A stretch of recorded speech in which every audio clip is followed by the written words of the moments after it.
What's up guys, it's Eric from Rare Candy and welcome back to another deck and battle here on PTCGO, and this time we're going to be taking a look at Alolan Ninetales for the post-rotation format. So this is a deck I have been playing around with a little bit in my spare time, and I've been trying to test a bunch of different decks right now to kind of prepare for the upcoming Connecticut Regional at the end of September, and kind of my my criteria for picking a deck for that event will probably be, it needs to be a deck that can beat at least Gardevoir, Volcanion, and Metagross, or at least two of those, I should say.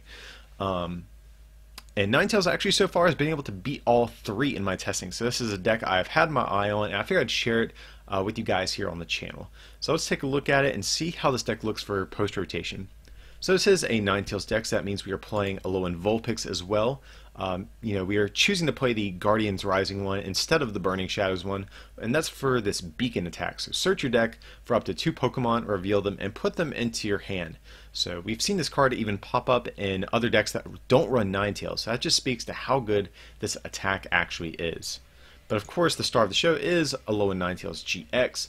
So Ice Blade for a double colorless energy, you get to do 50 damage to one of your opponent's Pokemon.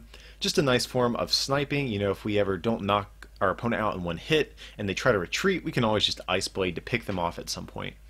But the main attack Ninetales has is going to be Blizzard Edge for 2 water energy and a colorless. It does 160, and you discard 2 energy from this Pokemon. So discarding energy is, a little unfortunate, but we do have Aqua Patch to help deal with that.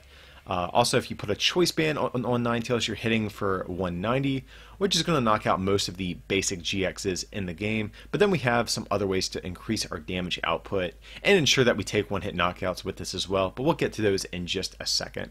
And then the other attack on Ninetales is going to be Ice Path GX for just a double colorless energy. You get to move all damage counters from this Pokemon to your opponent's active Pokemon. So kind of similar to the old Mewtwo EX from Breakthrough. But this is just a very, very good attack if you're going against a deck that can't knock out Ninetales in one hit. You can just heal all the damage off, and put it all in your opponent's Pokemon. So definitely one of my favorite GXs GX moves that is currently in the game. So Ninetales GX is going to be the main attacker, but we are also playing one of the new Alolan Ninetales from Burning Shadows, and that's going to be for this Luminous Barrier attack. Ability. So you prevent all offensive attacks, including damage done to this Pokemon by your opponent's EXs and GXs. So now that Hex Maniac has rotated out of the format, this card I think gains a lot of value. If you can sometimes just get this one Alolan Ninetales out, you can actually shut your opponent out of the game entirely in some instances. So especially in the case of something like Volcanion, this is actually a great card because you can knock out their baby Volcanions in one hit, and all of their other attackers are EXs and GXs. So definitely a very, very good card. If timed correctly, can really steal you some games. But we are using it for its Aurora Beam attack as well. So a water and DCE, 80 damage, but then 110 if you have a Choice Band on it. So just a solid little backup attacker. Are playing a 1/1 Octillery line for its Abyssal Hand ability. Once during your turn before you attack, you may draw until you have 5 cards in your hand. So this helps make us end-proof in the late game, and that's especially good with this deck because, if you attack with it in Alolan Ninetales, maybe discard your energy that's on it, and then you get end, maybe down to 1 or 2 cards, you might be in a bad spot. So we need a way to bounce back, just because Ninetales inherently requires new resources every turn in order to be able to, attack.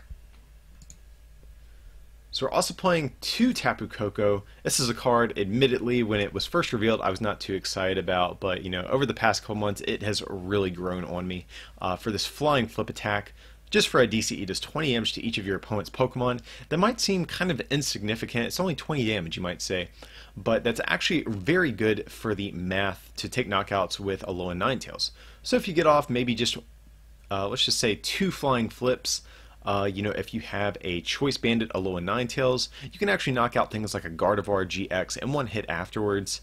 Also makes your math much better for the Stage 1 GXs like Espeon and Golisopod as well. So the math for this attack works out greatly.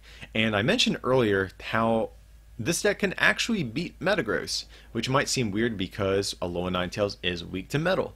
So you might be thinking, how in the world do you actually beat Metagross? And that's in part thanks to Tapu Koko, but then also thanks to Espeon EX as well.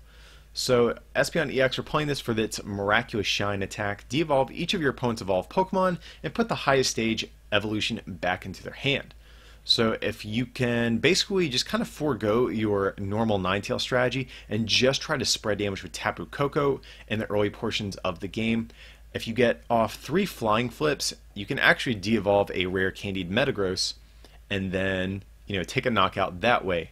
So that's how we're actually able to beat Metagross, and I've actually done so with this strategy. It's also good against things like Gardevoir GX, obviously, just basically any evolution based deck in the format. But Tapu Koko, just a very good attacker, and in conjunction with Espeon, I think it's just a very, very powerful combo against certain decks. And the last Pokemon is 3 copies of Tapu Lele GX. For its Wonder Tag ability, whenever we bench it, we get to search our deck for a supporter, but then also has the Energy Drive attack just for a DCE. Does 20 times the amount of energy on both active Pokemon. Just a nice little backup attacker if we need to resort to it. Going on to our supporters, pretty standard stuff. We have 4 Sycamore, 4 N to draw cards out of our deck. We have 1 Bridget, that's going to be our ideal first turn supporter. So search our deck for 3 basic Pokemon, put them onto our bench, or 1 Pokemon EX. So we won't be able to grab, for example, a Tapu Koko, Vulpix, and an Espeon. We could only grab the Espeon or 3 other normal basics. So just something to point out real quick. 3 Guzma just to choose what we want to take knockouts on. And just previously in general, before Burning Shadows came out, a big complaint I always had with this deck was you'd sometimes run into like kind of awkward board states where you might discard all of your energy with your Ninetales to do an attack, and then you don't really have a reliable way to power up the same Ninetales next turn. So with Guzma, we can play Guzma to switch our Ninetales onto the bench, throw some energy on it with Aqua Patch and things like that, and then attack with it again in the same turn. So that's why I just really, really enjoy Guzma in this deck in general, even if Lysander hadn't been rotated out. But then we also are playing 2 Professor Kukui, draw 2 cards, and during this turn, your Pokemon's attacks do 20 more to your opponent's active Pokemon. And so the reason we're playing this is because it's very important for the math on your Alolan Ninetales GX to take certain knockouts. So for example, let's say we have a Choice Banded Alolan Ninetales, and we're going at something like a Golisopod GX. Well, we're only hitting 190. That's not quite enough, so we need Professor Kukui in order to do that 20 damage in certain instances. Similarly, maybe we also are going against a Gardevoir GX. If we had spread 20 damage early on with a Tapu Koko, we would actually need a Choice Banded Ninetales with Professor Kukui to finish knocking it out. So I think it's just a very important card to being able to take certain knockouts in the game. So next up, 4 Ultra Ball, pretty standard, lets us, search a Pokemon out of our deck, but it's also good because we discard 2 cards from our hand, so we can put some water energies in the discard pile to use with Aqua Patch. It's that new trainer card that came out of, well, not so new now, but it was a trainer card that came out of Guardians Rising. Lets us attach water energy from our discard pile to one of our benched water Pokemon. So if we discard energy early on with Ultra Balls and Sycamores, we can get them back out with this card to put on our Ninetales. Playing 2 Rescue Stretcher, just because we have a couple of random 1-of Pokemon. We have the Espeon, we have the 1/1 Octillery, we have the 1 Alolan Ninetales. So I'm playing the 2 copies just to ensure we always have access to some of these 1-of Pokemon that we have in the list. So put a Pokemon from your discard into your hand, or shuffle 3 back into your deck. Just a nice little form of recovery. 2 Field Blower just to discard tool cards on our opponent's Pokemon. Also, we don't play any stadiums in this list, so we can get rid of their stadium cards as well. But it's going to be mainly to get rid of things like Choice Band and Float Stones. Float Stones in particular can be very important because a common thing I found myself doing with this deck is using Guzma to bring up maybe a heavy Pokemon on the bench like Octillery, and using Flying Flip to just spread around it for several turns. So Field Blower just good at helping pull off that type of combo as well. The odd card in the list is going to be one Enhanced Hammer. Discard a special energy from one of your opponent's Pokemon. This has kind of been a bit of a luxury card in the list, I have to admit, but I was playing this just because I think this deck kind of has a 50-50-ish matchup with Gardevoir, but sometimes the Enhanced Hammer can help swing that matchup a little bit more in your favor, just because they have to pile on a lot of energy to really take a knockout on your Alolan Ninetales GX. So Enhanced Hammer can kind of help in those situations. Also good against things like the Golisopod Garbodor deck, since most of its energy are special energy. So it's actually, it's kind of an unexpected card to see in this list, but it's really helped in a lot of matchups. But definitely if you were looking to cut something to make room for something else, I think Enhanced Hammer would be that card. But so far, I actually am liking it in the list. And then we are playing 3 Choice Band just to increase our damage by 30 to GXs and EXs. Like I've been saying, very important for the math on Ninetales' attacks to take knockouts. And then we're also playing 2 Floatstone as well, just to give free retreat to whatever Pokemon it is attached to. So mainly for Octillery, just because it does have a 2 retreat cost. But it's just good in general. You can put it down on maybe your baby Alolan Ninetales, or if you don't have your Tapu Koko out, you can put it on a different Pokemon. Just because it's always important to have free retreat, at some point in the game, in case you want to use Guzma. And then the energy is going to be 4 double colorless energy and 8 water energy. Pretty self-explanatory. But yeah, guys, that's going to be the list that we are going to be trying out. Let's head over to the battle portion of the video and we'll show you how this looks in action. Alright guys, so we have ourselves a game here. And we do win the coin flip, so that's always good. We definitely want to go first and start being able to set up before our opponent. And here it looks like we have an Alolan Vulpix. That's good. It's definitely one of our most ideal starters. Would have preferred Tapu Koko, but nevertheless, Vulpix definitely is very good as well. And we actually have a Tapu Lele, so that means we can actually go for a Bridget. Ooh, and it looks like our opponent is playing a Fire deck, so I'm more than okay with that. Our Alolan Ninetales GX can easily knock out things like Volcanion. Even with a Choice Band, we can knock out things like Ho-Oh GX as well. So, I'm feeling pretty good. So we have a Bridget, and it doesn't look like anything too crucial is really prized this game.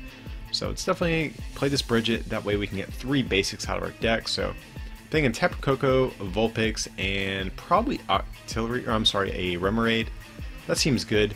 If I was worried about our opponent taking a knockout on their first turn, I would maybe grab an additional Vulpix, but more than likely our opponent's just going to use a Kiawe or just do an attachment for turn and pass or something like that. So I feel pretty content. Yeah, I think we should probably put the water on the active Vulpix just because, like I said, I don't think we're really in any danger of being knocked out on the first turn. So I think it's safe if we just go ahead and attach to this active Vulpix. That seems probably best to me. But here we're just going to pass over to our opponent.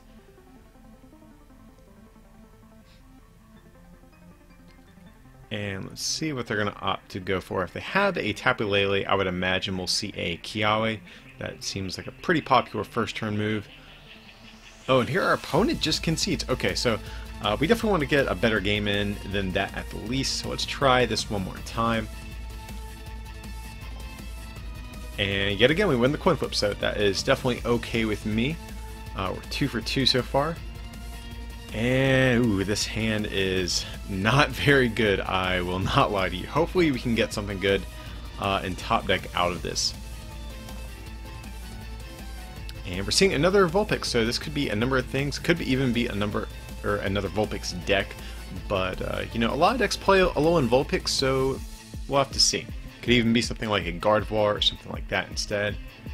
So just taking a peek through my deck while we're using this Tapu Lele, just trying to see what is in there and what's not. So of course we want to go for this Bridget. We could have gone for an N, but I think we're actually okay. We can use Beacon to get out of the active spot if we choose to. Or not out of the active spot, but to get out of this dead hand, we can use our active Vulpix to use Beacon. That's what I meant to say, guys. But here, our opponent's going to bench a Beldum, so that actually is not the greatest matchup. We do, like I mentioned earlier, we do have some outs against this deck. But even still, metal is not what we really want to play against, but I think we definitely have some outs to it. We have this Tapu Koko ready to go on next turn, so... Oh, and here we actually get an Ultra Ball. That is pretty good. So here, well, what do we want to do? Do we want to actually attach one of these water energies to guarantee to be able to retreat this turn? Or do we just chance... Do we chance it and throw both of them in the discard pile? That's the real question here. So maybe... Because I really want to get this Tapu Koko spread going as soon as possible. See, I'm going to opt to actually get rid of the Rescue Stretcher. Oh, I forgot we have Octillery. We could have used that as well. So we might just go with a Tapu Lele GX. That way we can grab an N. Since our opponent did grab a Lele and a Beldum, kind of want to end them out of their ideal targets. So here we're going to grab ourselves an N. That way we can refresh our hand all the way up to 6. And like I said, we can also disrupt our opponent a little bit as well. So let's do that. And okay, so we have some options to work with here. We can retreat into this Tapu Koko and start spreading some damage. We can also use this Aqua Patch. So let's put it on this Alolan Ninetales since, you know, it's kind of immune from GXs and stuff. I think it's a safe spot to keep the energy. And here, you know, even though we don't have like a draw supporter for next turn necessarily, we have this Guzma, and that's actually really good because that kind of ensures we can keep spreading with this Tapu Koko. If we can get off several spreads with a Flying Flip, you know, set up some knockouts or set up some targets to be de-evolved, we'll be in actually a pretty good spot, even though this is a metal deck. So here we're going to see a Metang. So that's actually pesky. I really would actually prefer our opponent to Rare Candy into Metagross. That'll make those Espeon EX de-evolution plays a little bit easier for us. So here our opponent is going to use Beacon yet again. I'm sure this time it will actually stick unless we top deck an N. Okay, so they're going to grab a Beldum and another Metang. That seems about right. Now we can use the Guzma, but honestly, I'm kind of content, I suppose. So yeah, I think I'm just gonna spread yet again another 20 damage across the board. And what I kind of want to do is, you know, this Vulpix is gonna go down this turn. I kind of want to Guzma up another target to strand in the active spot and spread around it. So I think that's what I'm gonna do. I'm gonna hang on to the Guzma for that. So here our opponent is going to grab a Tapu Lele GX. They're going to bench that. So let's see. Maybe they'll go for a Sycamore. Or if they end, I still wouldn't say no either. Okay, so they are going to end us. You know, I was content with the hand that I had, but nevertheless, I won't say no if our opponent wants to refresh our hand a little bit. Okay, and this hand is actually pretty workable, I think. So here our opponent is going to get down a Psychic Energy, and we're just going to see another Beacon. And like I said, I'm actually pretty okay with this. I really don't mind this. Okay, so, yes, this is one of those situations where, like, we have a bunch of energy, we can potentially power up this Alolan Ninetales GX on the bench, but at the same time, if our opponent just has a Guzma, they can easily take out this Alolan Ninetales GX, so I don't know how many resources I want to commit to it, so I might just do, you know, I might be content just leaving it the way it is, to be honest. Here, I'm going to get rid of the Vulpix and the Sycamore. We're going to go for our boy Octillery here. It's going to give us some additional draw power with that Abyssal Hand ability. So maybe we could potentially see an attachment and try to dig for a Guzma. That would actually be kind of ideal. So here looks like I don't know if I want to Aqua Patch or attach manually, but either way, I'm not too worried about it, I guess. Okay, we actually hit the Guzma. That's really big. So that means, like I said, it's going to make getting our opponent's Metagross in the active spot a little bit harder. Because if I just knocked out this Vulpix with Flying Flip, he'd be free to promote whoever he wants. But I want something to be stranded in the active spot that he doesn't want there. So I'm going to put this Alolan Ninetales, then I'm going to Guzma, that way we can get our Koko back in the active spot. So who do we want? Really don't want Metang, since Metang can actually do some damage to us. I'm going to take this Beldum. I guess I could go for a Lele as well, but I really don't want that in the active spot because it could potentially use Tapu Cure, and you know, it's very important I get down enough damage before our opponent starts using all of their max potions, and maybe a Tapu Cure at some point as well. So let's see.